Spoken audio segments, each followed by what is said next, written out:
اللهم صل وسلم وبارك على سيدنا محمد أشرف الخلق أجمعين صلى الله عليه وسلم. أهلا بكم معانا النهاردة. حلقتنا مميزة جدا. بصوا كلها بقى ببهجة رمضان كده وبفرحة رمضان. كل سنة وانتم طيبين. خلاص رجب على الأبواب، يوم السبت إن شاء الله بكرة أول يوم في شهر رجب. كل سنة وانتم طيبين للمرة التانية. ربنا يعود علينا وعليكم الأيام بخير يا رب العالمين. انا بس كنت عايزه اقول لكم على بس الافكار اللي قلت لكم عليها السنه اللي فاتت وانا نفذتها، وبرضه عايزاكم تنفذوها معايا. لسه في شهرين يعني ممكن تلحقوا تعملوا تجمعوا فيهم مبلغ تكملوا مشتريات بيتكم اللي هتنقصكم في رمضان من غير ما تحسوا باي تكلفه. اولا داخل علينا رمضان، كل سنه وانتم طيبين. هيبقى وقت امتحانات جاي وراها عيد، يعني هيبقى فيه مصاريف زياده. يعني العيد عايز لبس للاولاد وكده، يعني غير طبعا مصاريف الشهر الطويله دي كلها ومصاريف الدروس والكلام ده كله. هيبقى في الامتحانات بعد رمضان، ففي دروس وفي مصاريف، فمش هنقدر على التكلفه دي كلها. هنعمل ايه بقى؟ نبقى منظمين حياتنا. هنعمل ايه بالظبط في الايام بتاعه الشهر الفضيل؟ وبرضه هيبقى عندنا عزومات وهنروح لاهلنا والاقاربنا، ونبقى عاملين حسابنا ان احنا نودي لهم زياره او حاجه حلوه كده واحنا رايحين من شغل بيتنا، مش هنشتريها من بره. يعني نبقى عاملين شويه حلويات مش عارفه ايه. المهم الحاجات دي كلها علشان نبقى بادئينها نبداها صح من قبلها على طول. يعني انا على طول رمضان بيخلص من هنا وانا ببقى عامله حسابي من هنا للسنه الجايه. كل سنه وانتم طيبين. بعمل ايه؟ ببقى عامله علبه كده او حاجه يعني عندي عارفين الدرق المعياري؟ انا بحوش فيه اي فلوس بتفيض عليا، مثلا فضيه 5 جنيه 10 جنيه. كنت بجيب حاجه واتبقى 50 جنيه اقوم عيناها. يعني بصوا على المدى الطويل، مش في يوم وليله. مع اني جبت طلبات، بجيب طلباتي كل فتره يعني بتاعه البيت اليوميه دي جوزي بيجيبها لي. بس باجي للشهر ده بلاقي المصاريف وانا رايحه اجيب، ببقى اروح جمله ماركت قبل رمضان باسبوع او ب10 ايام. فبلاقي بقى بلاقي نفسي بجيب طلبات كتير والتكلفه عاليه قوي. بس اقول لكم على حاجه، انا بجيب الطلبات بتفضل عندي اقول لكم حوالي 4 شهور. يعني رمضان بس لا، ده حوالي 3 شهور بعده كمان. عامة لما بروح اي هايبر بجيب طلبات بتكفيني كام شهر، لان بجد بيبقى فيه عروض، فبجيب الحاجة اللي عليها عرض. بتوفر معايا في الميزانية بعد كده. يعني مثلا بند المكرونات، انا كنت في شربين ومصوره معاكم فيديو المشتروات من كام يوم كده يعني. اللي انا جايباها من شربين ما كانش عندي لسان عصفور خالص ولا كيس، وما كانش عندي شعرية خالص. الموجود عندي المكرونة العادية اللي من حوالي شهر ونص كنت مصوراها معاكم، هي اللي موجودة عندي. فعايزة اجيب حاجة تمشيني كده على ما اروح اي هايبر الاقي عروض ولا كده. جبت من السايبة. تخيلوا الكيلو السايب ب24، بالرغم من اني بلاقيه في الهايبر اما بيبقى فيه عروض بتلاقيه ب20 وب21 و22. فبيبقى فيه وافر في الكوالي يعني. فبجيب بقى من الاكياس. عامة الاكياس انضف بكتير من السايب يعني مليون مرة. مع ان السايب انا متوقعة ان هيبقى ب20، لقيته ب24 جنيه. طبخت منه امبارح، كان عندي ضيوف ناس شغالين تحت في الفرن يعني، عمال. فطبخت منه رز بشعريه كده مع الاكل. يعني الشعريه بتاعته كمان ما هي زي بتاعه المحلات. فاحنا عايزين نوفر، عشان بس ما اطولش عليكم الفيديو، عايزين نوفر الحاجات دي ونجيب الحاجه النظيفه وبالسعر المرتاح اللي احنا عايزين نوصل له. يعني انا مثلا رايحه بالقاس بكره، هروح كازيون. لو لقيت عرض على الزيت، لو لقيت عرض على السكر، هجيب جزء بجزء يعني. من هنا رمضان يكون بيتي عمر. في رمضان بنحتاج عصاير كتير. فانا اول حاجه بعملها من الاساسيات، وبعدين نفتح مع بعض تحويش رمضان. شايفين العلبه كبيره اهي. على فكره انا لميت جزء في الشفشق المعياري بتاعي او في الدرج بتاعي اللي بحط فيه اي فلوس فايضه معايا، وحطيتهم في العلبه دي. وكل ما يفوض معايا مبلغ يعني الم مثلا في المطبخ اسبوعين 3 شهر، واقوم شايلاهم وحطهم في العلبه دي. كل ما الم جزء اقوم لماه وحطاه في العلبه دي. والعلبه دي عينها بعيد عن ايدي نهائي. يعني انا حاطه في المطبخ بحيث لو احتجت 10 20 بتاع طماطم معدي، خضار معدي، ولاد عايزين يجيبوا شيبسي او كده، باخد من المطبخ من الفلوس اللي انا حطاها. ببص بقى في اخر الشهر كده الاقي مبلغ مثلا، اقوم رايحه ماسكاه حطاه في العلبه دي ومستغنيه عنها خالص، وعينها بعيد عن ايدي خالص، بحيث حتى لو احتجت لها ما الاقيهاش قدامي. فدي فكره بس ان انا بقول لكم عليها ان احنا نحوش فيها. الفكره دي هتنفعكم كتير من بعد العيد على طول وانا بعمل العمل ده. فتعالوا نشوف الاول احنا حوشنا قد ايه. انا مش هعدهم برضو لان لسه مش هنروح الهايبر الا في شعبان ان شاء الله. دول ولادي اللي محوشين، دول محوشينهم امتى؟ يعني احنا واخدين منهم الفلوس من امتى؟ من, من يجي شهر كده صح، شهر او شهر ونص. فخدنا منهم الفلوس اللي كانوا محوشينها. كانوا عايزين يجيبوا لي هديه، فانا خدتها منهم عنتها بعيد عن المصروف اللي انا بحوشه يعني. فده تحويشهم اهو. يعني انا هسيبه ببركته كده وما يجيش 100 جنيه على فكره، صح تقريبا 100. ما يجيش 100 لان هم في الامتحانات الوقت وبيصرفوا. هم لسه محوشين بقالهم حاجه بسيطه يعني. اللي بيفيض عليهم من مصروفهم بيحطوه هنا، وبعد ما يلموا شويه فكه حلوين 10 15 جنيه يدوهم لي واجمدهم لهم، اديلهم مكانهم 20 15 كده يعني. فده تحويش البنات. هما بيحوشوا على طول من مصروفهم على فكره، ما بيصرفوش فلوسهم كلها يعني، بياخدوا مصروفهم بالاسبوع وبيحوشوا. بسم الله الرحمن الرحيم. دي العلبه بتاعت التحويشه اهي، شوفوا في فلوس خمسات هنا لماها على بعضها اهي، دي خمسات. انا بقى الفكره ديت عندي بقالها كام سنه، بعمل الفكره دي بقالي كام سنه، مش اول سنه اعملها يعني. اي فلوس بتفيض عليا بعملها كده، بحوشها واجيب منها اللي انا عايزاه. اهو حتى جالي في اريج شويه نقوط كده في عمليتها، نقوط يعني ناس نقطتني، جبت الكبه اللي قلت لكم عليها اللي انا وريتها لكم وعملت لكم عنها ريفيو، فاض منهم جزء يعني برضو فلوس فحطيته هنا، فايض فلوس فانا حطيتها هنا. فدي الفلوس اللي انا محوشاها لغايه الان، مش هستفها الا معاكم ان شاء الله واحنا رايحين جمله ماركت نجيب طلباتنا اللي هي ناقصه البيت يعني. فالعلبه هسيبها ببركتها كده حتى هي فيها فضيه اهي، بقيت اجمد للبنات، اخد الفضيه وادي لهم مجمد، فهسيبها بخيرها كده وبركتها، مش هعدهم ليه؟ لان لو عديتهم هلاقي نفسي بقى عديت مبلغ وقوم قايله اجيب بيه حاجه تانية للبيت، يعني جهاز كهربائي حاجه ناقصاني. انا عايزه اسيبهم ببركتهم ليومها، لان بنصرف مبلغ محترم يعني واحنا في جمله ماركت او كده، بس بجيب طلبات كلها عروض. وليه ما بجيبش قبل رمضان بشهر او شهرين؟ في حاجات بتيجي قبل رمضان بشهر او شهرين، هوريلكم ان شاء الله الحلقه الجايه، انتظروني في نفس الفيديو ده بس مقطع تاني هوريكم كرتونه رمضان انا بلمها ازاي. هي لسه ما كملتش معايا لان لسه شهرين، اللي بيفيض عليا بحطه فيها، الحاجات اللي ببقى جايبه كميه منها باخد منها جزء اخليه في جنب كده في كرتونه رمضان، وهوريكم انا لماه ازاي. فده المبلغ اللي انا لماه ولسه هكمل عليه من هنا يعني، لسه قدامي شهرين اهو، شهر رجب وشهر شعبان قبل رمضان ان شاء الله ب10 ايام. هبدا ان انا افتح العلبه بتاعتي دي والم المبلغ اللي فيها عشان نجيب طلبات رمضان مع بعض، نروح الهايبر ونجيب طلبات مع بعض. يا رب بس اعرف اصور معاكم هناك علشان خاطر بس تبقوا شايفين الاسعار هناك. اول بند اساسيات رمضان اللي احنا بنحتاجها طبعا ان كان في ضيوف او لا. الاساسيات اللي هي الحاجات الاساسيه زي الرز والمكرونه والسكر وكمان الزيت، الاربع حاجات دول، رز مكرونه. المكرونه دي بتشمل المكرونه ولسان العصفور والشعريه. البند ده هو اهم بند. تمام كده.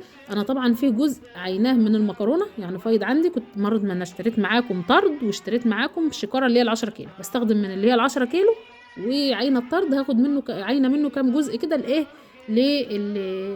اللهم صل على سيدنا محمد، للي هستخدمه معاكم في رمضان. تمام كده تمام. فالرز عندنا برضو احنا بنيجي في موسم الرز بنشتري، بالنسبه ليا يعني جوزي بيقوم جايب جزء من الرز، كام شكاره رز كده بنشتريهم وبنبيضهم، لان عندي طيور، فالرجيع بتاعهم او السرس بتاعهم بعلف به الطيور مع علف مع رده مع بواقي اكل مع كده، بعلف الطيور بتاعتي، فبربي طيور بتوفر عليا كتير في رمضان بالنسبه لبند اللحوم، وهقول لكم ازاي برضو في نفس الفيديو. فالرز الارز البند ده كامل عندي يعني، مش هحتاج اشتري رز من بره. تمام. المكرونات محتاجه منها شويه، لان طبعا زي ما قلت لكم انا عاينه جزء من المكرونه، فمش هحتاج مكرونه كتير، بس هحتاج، انا بقول لكم ما عنديش لسان عصفور ولا شعريه نهائي. فلو انا رايحه بكره ان شاء الله يمكن اعمل لكم فيديو مشتريات، لو لقيت في كازيون او في اي مكان سعر رخيص في المكرونه والشعريه ممكن اجيب طرد اللي هو 20 كيس، لان الاكياس بقت 400 جرام دلوقتي، لا اما طرد 10 كيلو اللي هو ال10 اكياس كرتونه يعني، اجيبها مشكل يعني 5 مثلا شعريه و5 لسان عصفور. هستخدم الشهرين دول مثلا كل شهر كيس وكيس، والباقي اسيبه لرمضان، او كيسين وكيسين واسيب كيس وكيس لرمضان. فالبند ده هحتاج مثلا لرمضان الاساسيات، هحتاج كيلو، 1 كيلو لسان زائد 1 كيلو شعريه. تمام. انما المكرونه البند التاني بتاعها اللي هو المكرونه الاساسيه ممكن احتاج 5 كيلو، كتير قوي 5 كيلو مكرونه. احنا الحمد لله بيت كرم، فبالنسبه لي ال5 كيلو يمكن يبقوا قليلين كمان. انا هجيب منهم مشكل، هجيب منهم سباكيتي وهجيب منهم قلم، وكمان هجيب منهم العاديه اللي بنستخدمها، وكمان هجيب منهم الصغيره خالص اللي بتتعمل مكرونه اللي بتتعمل رز اللي هو الكشري المصري. تمام. فانا عندي المكرونه العاديه من النوع ده، المكرونه العاديه، فال5 كيلو دول مش هجيب من اللي هي المكرونه العاديه اللي جبتها في الطارد، هجيب تشكيله من الحاجات التانية. ممكن اجيب اكتر منهم فهيتبقى معايا للشهور اللي بعدها، واخدين بالكم؟ يعني انا اجيب في رمضان زي ما قلت لكم بجيب لحوالي شهرين 3 قدام. طب ليه كده؟ ما تعملي اكتفاء ذاتي وهاتي على قد الشهر. امال انا بحوش ليه؟ علشان يبقى فايض عندي سلع. انا ما بجيبش حاجه من البلد، عندنا قريتنا صغيره والحاجات فيها غاليه قوي ومش حلوه، يعني مش نظيفه قوي. فانا بجيب الحاجه على بعضها جمله وبعدين تكفيني فتره. يعني ما بجيبش من هنا الا الطماطم، الخضار، الحاجات دي، الفاكهه لو عدت في الشارع. كيس شيبس للبنات، بس مش الشيبس اللي هو المقاطعه، لا، اللي هي الانواع المصريه. انا ماشيه الحمد لله تبع المقاطعه، وما بشجعش اي منتج مش مصري. يعني من يومها وانا بجيب والله العظيم. كان عندي كيس طيب، جيركن طيب، لسه ما استخدمتوش مش عايزه استخدمه، هو لسه جديد والله. جبت الاوكس خلص وهجيبه تاني ان شاء الله، هكرر التجربه تاني لان حلو قوي. وبجيب برضو منتجات مصريه، ما عادش بجيب المنتجات اللي هي كلها مقاطعه. تمام كده.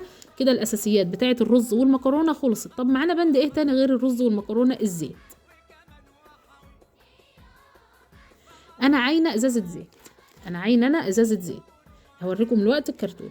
فالازازه مش هتكفيني اللي هي ال5 لتر. ليه بقى؟ لان ممكن تكفيني الشهر في الايام العاديه. في رمضان هبقى محتاجه اكتر، يعني هبقى محتاجه تقلي قطايف، تعملي تحمري حاجات كتير بقى عشان العزومات والحاجات دي، السمبوسه والحاجات دي.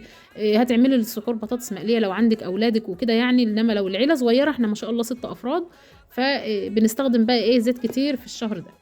فهحتاج ازازه 5 لتر زيت. دي ميزانيتي انا، يعني عن نفسي، يعني انا بشوف ايه اللي موجود عندي وايه اللي ممكن احتاجه. الدقيق انا شاريه شكاره 25 كيلو، اسمها بيني وبين اختي، وبستخدم فيها بقالي شهر او شهر ونص. تمام. فمن هنا لرمضان ان شاء الله مش هتكفيني، لان احنا داخل علينا عيد، فهنحتاج نعمل بيتيفور وبسكوت وسابليه. مش بنحب الكحك قوي، ممكن اعمل لكم تجربه في كيلو بس كده عشان تبقوا عارفين مقاديري. احنا الحمد لله كل النواعم والكحك والبسكوتات، عيلتي قرايب والدي الله يرحمه، والدي كان عندنا مخبز اللي هو الفرن بتاع الكحك والبسكوت، وبنعمل نواعم العروسه والفطير والعيش الفينو والحاجات دي. فالحمد لله عندي خبره في كل نواعم الافران والمخبوزات وكل المعجنات. فلو حابين اعمل لكم كل الطرق باذن الله. حبيبتي ام محمد كانت طالبه مني اللقمه الصفراء، والله هعملها ان شاء الله اليومين الجايين ده باذن الله عشان خاطر قبل رمضان، عشان الكل ياكل منها كده وتدفى في اليومين البرد دول كده. تمام. فبند الزيت ده خلاص احنا خلصنا، وهنحتاج على اللي انا عيناها هحتاج واحده 5 لتر كمان، اللي هي ال5 لتر او 4 لتر ونص اللي هي الكبيره دي. ان ما لقيتش ممكن اجيب كرتونه واقسمها، يعني عين جزء كده على جنب والباقي استخدمه كده. تمام. بند السمنه انا اشتريت علبه صفيحه سمنه. انا عامله معاكم السمنه بتاعت حلويات رمضان. انا على فكره مش لحلويات رمضان بس، احنا مش بناكل في رمضان وباقي الشهر لا. انا عاملاها على طول يعني نستخدم منها. انا عامله امبارح كنافه، فحطيت من السمنه دي، طعمها خطير في الكنافه، ولا ايه اموله؟ مش كانت جميله؟ كانت جميله بالسمنه البلدي.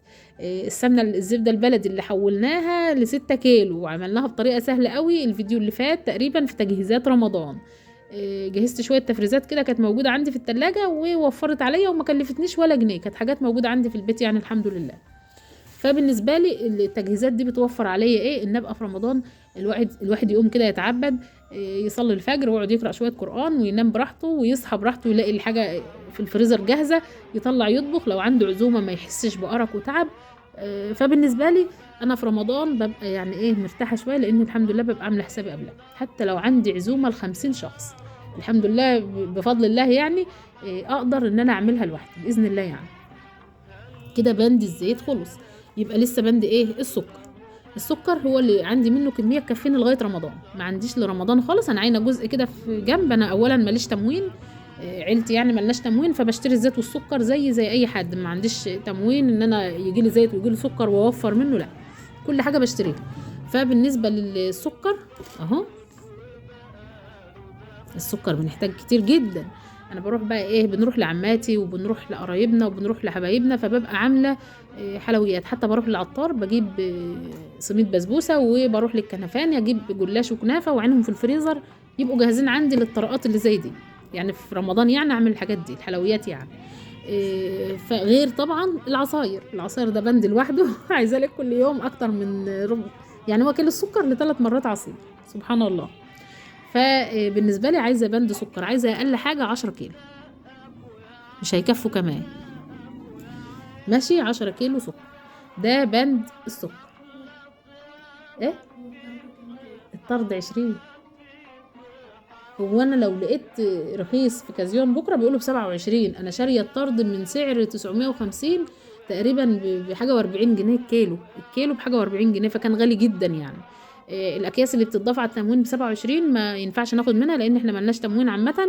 ف اللهم ميسر يعني ان شاء الله نروح كازيون، ممكن الاقي عروض على الزيت، على المكرونه، على السكر، اجيب منهم يعني.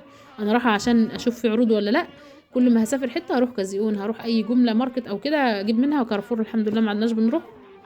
فمع ان ليا نقاط والله كتير عندهم قوي. فالمهم انا هعمل بقى ايه ان شاء الله المره الجايه هقول لكم انا اشتريت سكر قد ايه، وحاجات من اللي هي الحاجات اللي عليها خصم وتخفيض. تمام. كده خلصنا البنود اللي هي الحاجات الاساسيات. لسه طبعا اللحوم والاسماك والحاجات دي مش هنجيبها دلوقتي، وهقول لكم انا موفراها ازاي الحمد لله يعني في رمضان، ربنا يبلغنا رمضان هبقى عامله ازاي.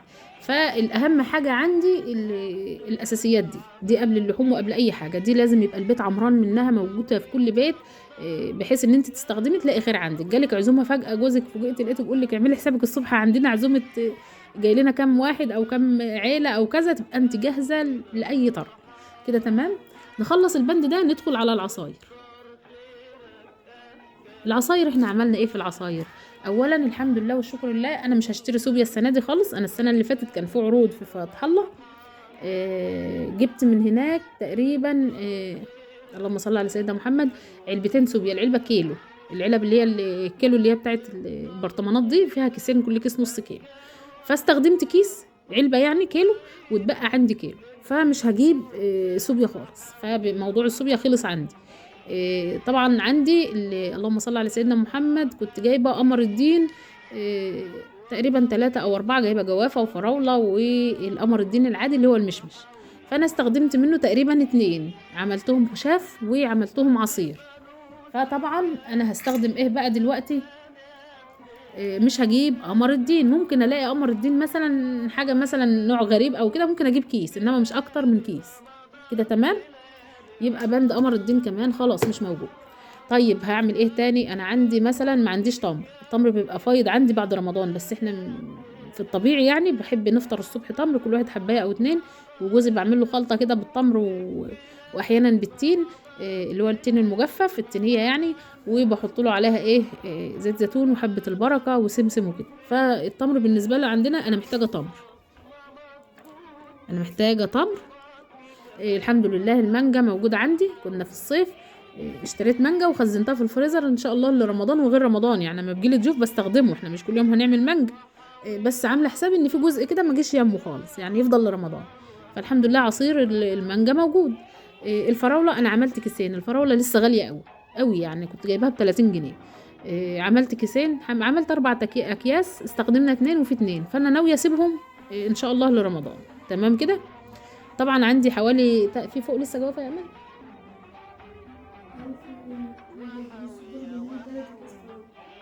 3 ولا 2.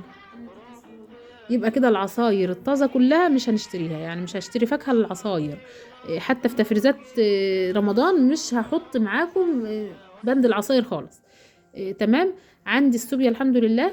عندي الكركديه، ممكن اعمل الكركديه اللي هو البارد، انا بعمله عامه اليومين دول لاولادي كده، حلو ما شاء الله، بيهدي الضغط كده وحلو وطعمه حلو. فبالنسبه لبند العصاير انا مش محتاجه غير تمر بس.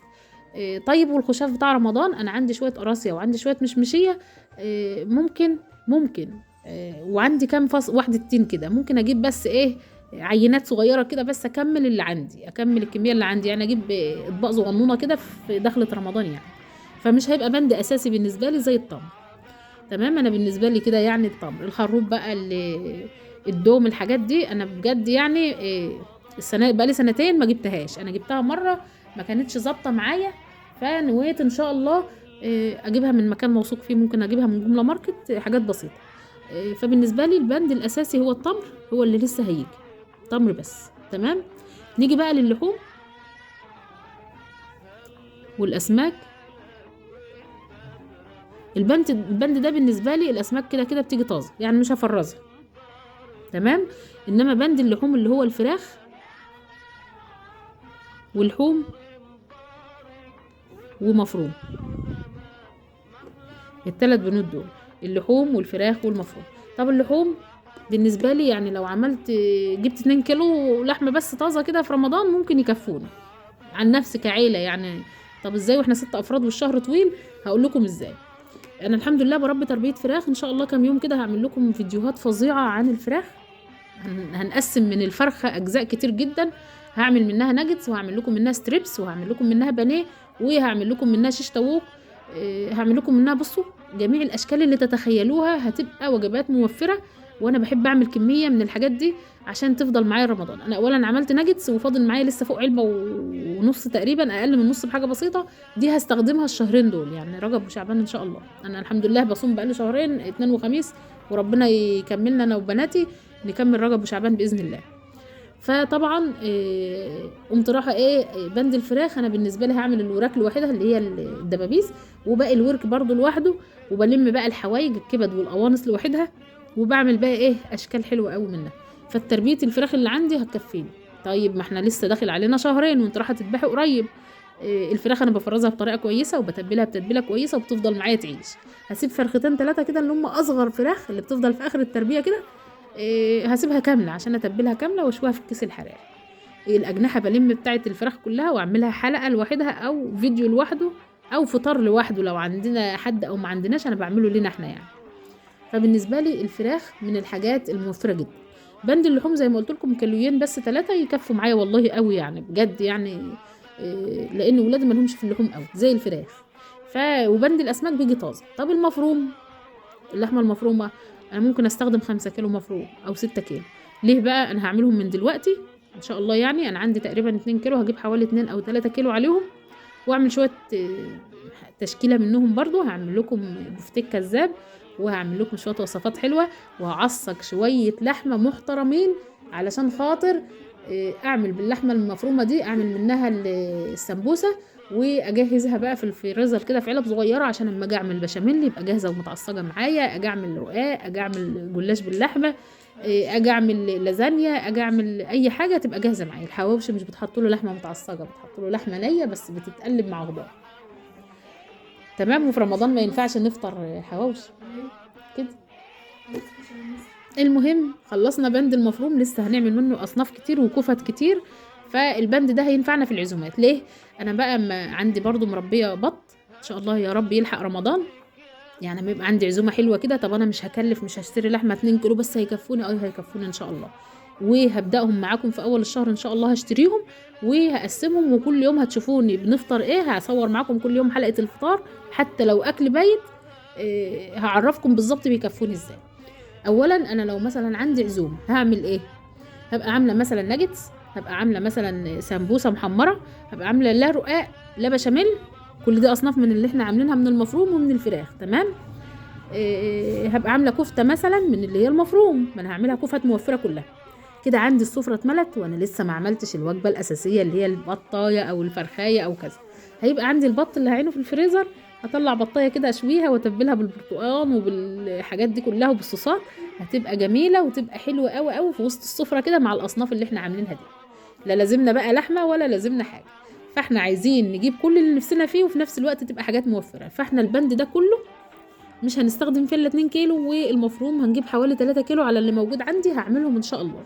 فالحمد لله يعني ده كده قمه التوفير. وفي نفس الوقت ولادي كل يوم بياكلوا بروتين، ولو عندي ضيوف هشرف جوزي برضو قدام ضيوفه، مش هكسفه ولا حاجه، هيبقى في اصناف كتير وهبقى موفره اكل موفر برضو. تمام. دي الاساسيات كلها اللي بنستخدمها في رمضان. طب فين بقى اللي هي اللي مش اساسيات؟ النسريات مثلا، لو حابين نجيب زبادي، الجبن اللي هي حاجات السحور، الحاجات دي بقى انا بجيبها زي ما قلت لكم من جمله ماركت قبل رمضان بكام يوم. يعني انا بروح جمله ماركت اجيب كل طلباتي وبجيب حاجه السحور. طب انا ما بروحش قبلها بشهر وشهرين ليه؟ انا اللي بقدر عليه بجيبه طول ما معايا جنيه يعني بجيب بيه، ما معيش بصبر شويه محوش حاجه بسيطه واجيب بيها. الفلوس دي هقوم فاتحاها ان شاء الله زي ما قلت لكم معاكم، ان شاء الله افتحها معاكم ونروح جمله ماركت نجيب، ويمكن اصور لكم حلقه فيه مع انه ادوار كتير قوي يعني ربنا يعيني واقدر اصور. اليوم اللي بصور فيه مش بعرف اشتري فيه، اما ما بصورش بعرف اقرا العروض واقرا الصلاحيه والحاجات دي كلها كده تمام. فخلينا بقى في بند السحور اللي هو اهم بند، عشان عندنا اولاد. على فكره انا ما بحبش السحر لا انا ولا جوزي السحور. فالبند ده طبعا هعمل فيه ايه؟ الحاجات دي كلها هجيبها قبل رمضان من جمله ماركت زي ما قلت لكم. الزبادي بجيب اللي هي العلب الكبيره وبعملها في البيت. الزبادي بعمله في البيت، لو موجود لبن بعمله في البيت، بس في اول رمضان كده يعني. هعمل لكم قبل رمضان ان شاء الله حلقه الزبادي اللي بعمله من غير، انا عندي مكنه بس بعمله من غير المكنه. اطعم زبادي هتاكلي، كريمي وطعمه حلو ومش لازع وحلو قوي قوي قوي. واعمله لكم بالفاكهه كمان من غير ما يحمض. بند الزبادي هشتري علبه كبيره وبعين منها جزء في الفريزر للتتبيلات يعني، او لو عندي لبن راي. غير بند الزبادي بقى استخدم بقى الجبن. انا طبعا الحمد لله اليومين دول بعمل جبنه قريش عشان احطها في المش. بفرز من الجبنه القريش اللي انا بعملها جزء للسحور رمضان وطول الصيف ما بيبقاش فيه لبن، فببقى عامله اكياس كده او علب صغيره احط فيها خرطتين 3. انا عارفه الفيديو طول معاكم او انا اسفه، بس حبيت بس ايه افيدكم باللي انا بعمله. فبجهز كل خرطتين 3 كده جبنه وبعملهم ايه في علبه او في كيس واحطهم في الفريزر يتجمدوا. دولت بينفعوني في رمضان، في سحور رمضان وفي غير رمضان الصيف جاي وكده.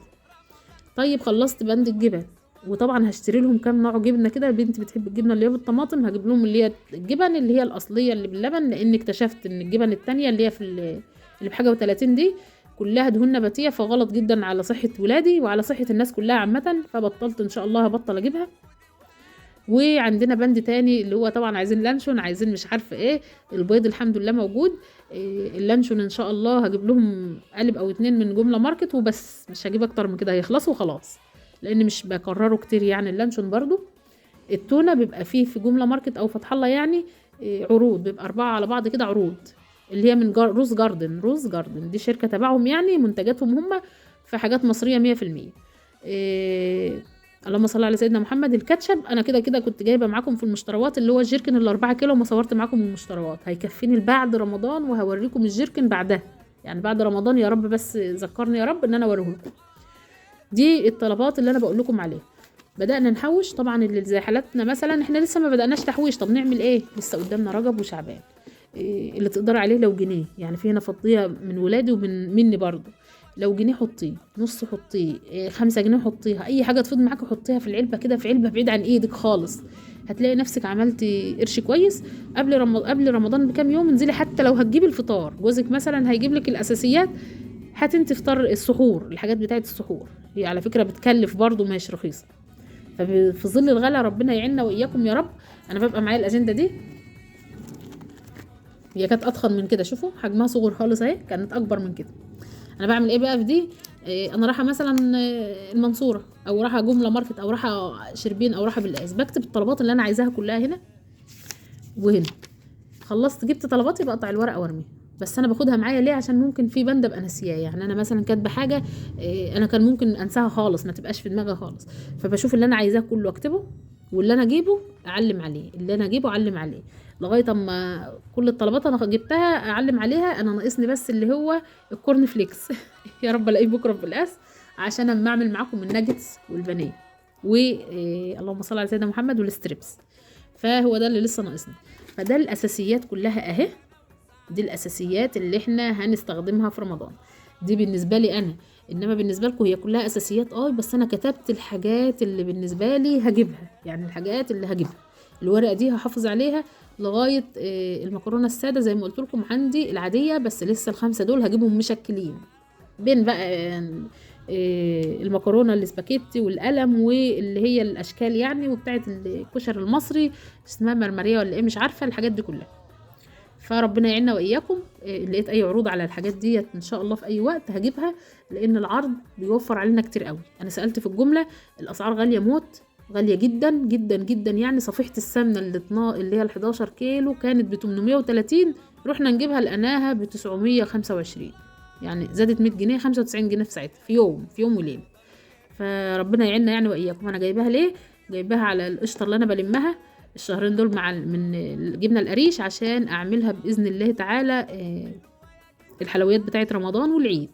احنا داخل علينا عيد، وانا بعمل وبراضي حبايبي يعني، بعمل البسكوت والقرص والحاجات دي كلها والبتفور والكحك والحاجات دي كلها، والله الحمد بعمل كميه يعني برضه كل حبايبي اللي حواليا، ما بخليش حاجه في البيت الا حاجات بسيطه لاولادي يعني، فربنا يعيننا واياكم. والبند بتاع الفراخ انا الحمد لله عامله تربيه فراخ لسه صغنونه، ادعوا لي بس ربنا يبارك لي فيها. عاملاها لوجبات افطار صائم في رمضان، مش في البيت يعني. انا هعمل اكل هعمل منهم اصناف برضو، مش كلها تبقى فراخ مطبوخه كده او مشويه وخلاص مع رز، لا هشكل منها يعني. وهنعمل وجبات افطار صائم، لا اما جوزي وابني يطلعوا يوزعوها على الطريق، لا اما احنا نطلع كلنا نوزعها على الطريق ونروح نفطر في اي مكان يعني على البحر او حاجه، بس الجو برد يعني ما ينفعش بحر. فبالنسبه لبند الفراخ برضو الحمد لله عامله حسابي ان انا هكتر شويه، مثلا هجيب لسه رز بسمتي هو اللي محتاجاه برضو عشان وجبات الافطار، والمكرونه ممكن ازودها شويه لان ممكن اعمل وجبات مكرونه، واخدين بالكم؟ فالحاجات دي هزود منها شويه. العلب ان شاء الله في حد هيتبرع لنا بالعلب ان احنا هنوزع فيها وجبات الافطار. ربنا يعيننا واياكم نعمل خير. كرتونه رمضان انتظروني الحلقه الجايه هقول لكم انا عملت فيها ايه وجهزت ايه كمان اللي احنا نقدر نوزعه من حاجه بيتنا يعني بتاعت اولادنا. اتمنى الحلقه النهارده تحوز رضاكم. الى اللقاء يا احلى عيله في الدنيا، اوعوا تنسوني في كومنت حلو كده تكتبوا لي فيه اللهم صل وسلم وبارك عليك يا حبيبي يا رسول الله صلى الله عليه وسلم، ولايك، مش عايزه منكم اكتر من اللايك هو اللي بيرفع الفيديو. الى اللقاء يا احلى عيله في الدنيا.